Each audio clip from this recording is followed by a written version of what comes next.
The timber industry is one of the three T's of the Minnesota economy, and it too has been dealt a blow by the COVID-19 pandemic. The Verso paper plant in Duluth is one of the victims and will be idled at the end of June. The ripple effect of the plant closing will go much further than the 200-plus jobs lost at that mill. Joining us now is Mike Birkeland, the Executive Vice President of Minnesota Timber Producers at Minnesota Forest Industries. Mike, thank you so very much for being here tonight. Mike, I've seen statistics that for every mill job lost, 3 or 4 more jobs are lost in the forest as well. That's quite a blow, really, isn't it?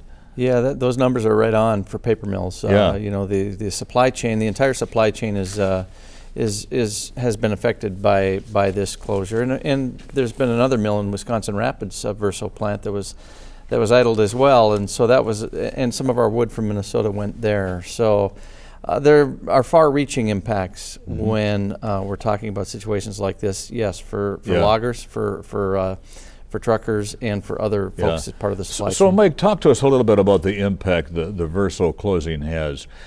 First of all, does it look like this is going to be a permanent closing? Well, I think for Verso, it probably is a situation where they're going to be looking for a new, probably somebody to sell that mill to. I see. You know, if we're reading the tea leaves correctly, you know, the local folks in that mill were trying to convert that facility over. And to convert it into a different type of product coming out of that mill. They were in the graphics papers market and making inserts for magazines or for newspaper inserts, things like that type of paper. And they wanted to convert over to packaging, which is a real growth sector in the paper markets. And it certainly isn't just the 200-plus people who work there, is it? No, we see the impacts. Certainly, you mentioned it in the woods. You know, the Minnesota Timber Producers Association has many members affected by this, and who supplied wood to the mill, balsam and spruce, the primary species, and it was a mill that was primarily using those species, and it's not a predominant species to be used by other mills in Minnesota. So forest health also becomes an issue because if there's no market for those trees, then we, you know, what do you do with them? And these are entire families that feel the effect. Yeah, that's the hard part with this whole situation. You know, you've got the employees at the mill, and then you've got the rest of the supply chain and the families that are part of the rest of that supply chain. Suppliers to the mill itself, both on the wood side, but also it could be anything from air handling systems to chemicals, you name it, all the way through. Talk to us a little bit, Mike, as to how large this is going to be felt. I mean, are we feeling the effect only here in northeastern Minnesota, or does it go out beyond that? Well, the answer to the question varies, and it kind of varies depending on markets. You know, some markets have been impacted severely on the paper side or the wood side, but other sectors of the market, not so much. We don't have tissue plants in Minnesota. We're not making paper towels, things like that. But during this crisis, as you know, and has been reported widely, some of those sectors have just the demand has been amazing. So there are some segments of the industry that are still operating very successfully, and we still have a lot of mills in Minnesota that are still competing and operating very successfully. So that's an important part of the story, but it's always hard when you see one go down. Yeah. So where does the wood come from when you see a plant such as Verso? Well, really across a wide swath of northeastern Minnesota. And again, for this mill, it was mostly balsam and spruce that they took in. But there was kind of there's a power plant right next door that burned a lot of wood too, and wood residue. Yeah. And so that impacts, and that's part of the supply chain that we were talking about. So the ripple effects are, you know, they extend into the woods, they extend to the families that supply wood to the mills and to the employees at the mill too. What would it take to reinvigorate a mill? Well, you know, certainly capital investment, and that's not easy, especially in a COVID environment, and that requires approval by a company's board of directors. And I think too that input costs are important for any of these facilities, whether it be the cost of wood, whether it be the cost of electricity, fuels of any sort. That factors into the operating success of these mills in Minnesota, and it's always an important part of the equation. Talk to us about the size of the logging industry. You know, we hear so much about the mills themselves, but the logging industry has to be fairly substantial. Well, it is, and to give you a specific count on the number of loggers in Minnesota is probably hard to do right offhand. I'd have to go Are we look talking at some thousands? of the numbers. Well, we're certainly talking probably between 500 and 1,000. Whether you're talking some of the timber producers, the loggers, or the truckers, and also maybe some of the small mills in the state, and actually probably over 1,000. But I'd have to go back and really look at those numbers.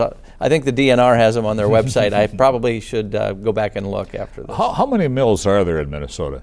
Well, as far as the larger mills, which is part of the Minnesota Forest Industries, we still have about. It's hard to say exactly, but in terms of our association, we have 10 mills that are part of our association, or 11 members overall, but 10 that are directly in the forest products sector, and Verso used to be as well. The state of Wisconsin perhaps as large or smaller than Minnesota?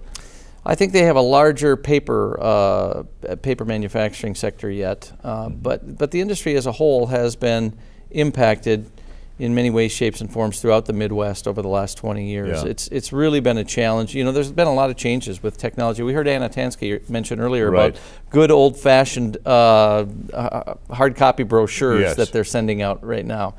And there's still a use for that. And there's still an application there, and we like that, and there's still a need. Yeah, that's for sure. Mike, what's the difference between the Minnesota timber producers and the Minnesota forest industries? What's the difference? Sure. Well, as I like to say, the timber producers are the folks who work in the woods, and the Minnesota Forest Industries, we represent and advocate then for the folks who work in the mills. So we do both, and so it's really part of that, the heart and the soul of the supply chain that starts in the woods with the loggers and the truckers, and then of course you feed the mills with wood, and then you represent those mills. That's what we do too at MFI and TPA. We represent and advocate for those sectors with state agencies, public agencies as a whole, including the U.S. Forest Service and counties as well, and at the legislature.